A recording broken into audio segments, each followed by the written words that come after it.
السلام عليكم ورحمة الله وبركاته. اليوم فيديو جديد. اليوم حضرت لكم بيتزا تحلف عليها واش بحال ديك البيتزا اللي كتاكلها في المطاعم، نفس المقادير نفس الشكل اللي كتكون في الريستورون.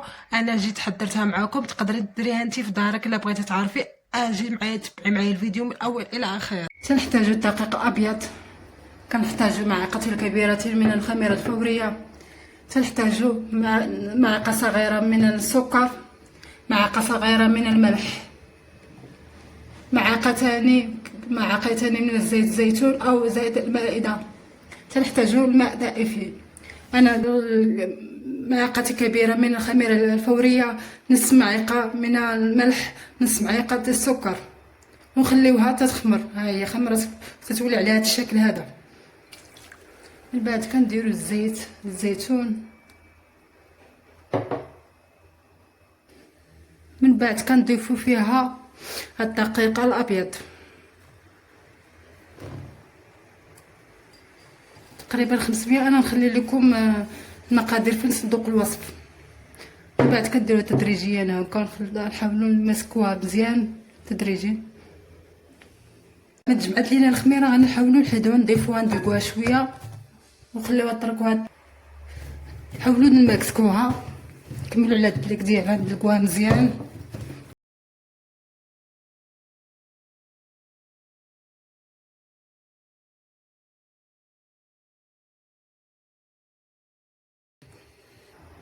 من بعد ما تلقناها كنديروا على هذا الشكل هذا. الا بغينا حنا نديروا ميني بيتزا غادي نديروا هذه الطريقه. من بعد سرحنا هذا الشكل غادي نحاولوا نقطعوها طرفات صغار على الشكل اللي بغينا.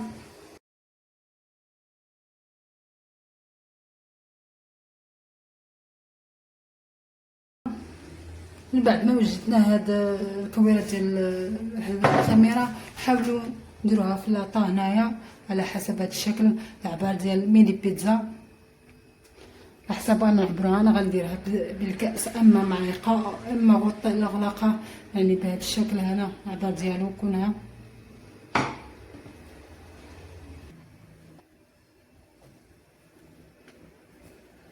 يا خمرت لينا العجينه. دابا غادي نضيفو فيها واحد القفاله ديال شقرعه باش نقدروا نطاطو بها هاد العجينه باش تخرج لنا هاد الشكل على قرص. انا اختاريت هاد القفاله ديال القرعه، نتوما يمكن لكم تختاروا. من بعد ما سالت العجينه ديالي كناخذ لاصوص طوماط كنحطها كنضيفها عليه. حاولوا ما تخرجوش على الشكل على هذاك القرص اللي كيبان لكم، ما تخرجوش لاصوص طوماط منها، خليوها بحال هكا. من بعد انا كنقترح عليكم واحد الطريقه جديده للناس اللي ما كياكلوش لاصوص الطوماط، اللي ما كياكلوهاش. يمكن لكم تعاودوا بلا كريم، بلا كريم بهذا الشكل. شوفوا انت لا كريم كيجي لذيذ احسن. ثلاثه البيتزا، النوع ديال البيتزا كاين بيتزا مارغريتا، كاينه بيتزا ليغيم، وكاينه بيتزا طوست. هذه اللي كتقولوا الاختيار، كدير فيه الفلفله حمراء، فلفله خضراء، مطيشه، السوريز كنقطعوها رقيقه وكنديروا فيها بحال هذه الطريقه، وكنديروا فيها الزيتون الاخضر. اي الاختيار ديالك، تقدر دير فيها الكورجيت، دير فيها. كندير الفرماج موزاريلا. انا احسن فروماج هي موزاريلا. البيتزا احسن فروماج هي بالنسبه لي انا.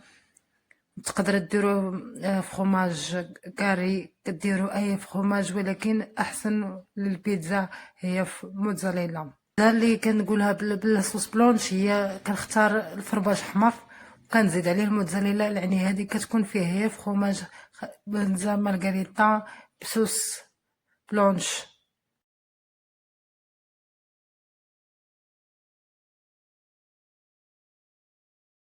خرجت لينا البيتزا من الفران، غادي نديرو لها شويه الزعتر. كيبقى اختيار ليكم، تقدروا ديروا تقدروا ما ديروش، هذا اختيار ليكم. كنحاولوا انا كنديرو هنا كنحكو على يدي باش نقدر نطحنوه بحال هكذا، باش يجي مطحون هكذا في وسط يديا.